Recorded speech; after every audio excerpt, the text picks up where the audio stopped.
आमच्या जीवावरती आमदार होऊन तुम्ही आम्हाला धमकावण्याची भाषा करत असला तर ही कराडची जनता तुमची भाषा ऐकून घेणार नाही. कुठल्याही गावामध्ये जावा, गेल्या 10 वर्षामध्ये प्रत्येक गावामध्ये विकासाचा निधी देण्याचं काम हे रामकृष्ण वेताळनं केलेलं आहे. मित्र, राजकारणामध्ये संविधानिक पदावरती गेल्यावरती प्रत्येकाला हे विकास काम करावंच लागतं. कोणी काही पदरच्या पैशानं, खिशातल्या पैशानं विकास करत नाही. तुम्हाला इथं समोर बसलेल्या जनतेने मतं दिली,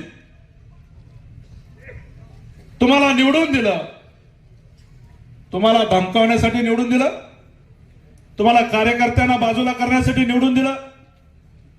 काही जण म्हणताय की आमचा मला स्वतःचा गट तयार करायचा आहे.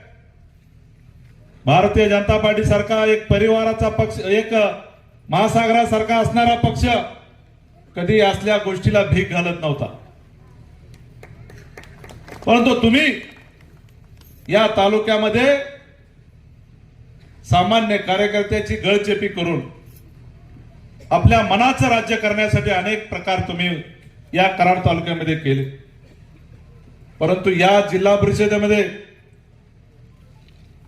या तालुक्यातली जनता तुम्हाला माफ करणार नाही.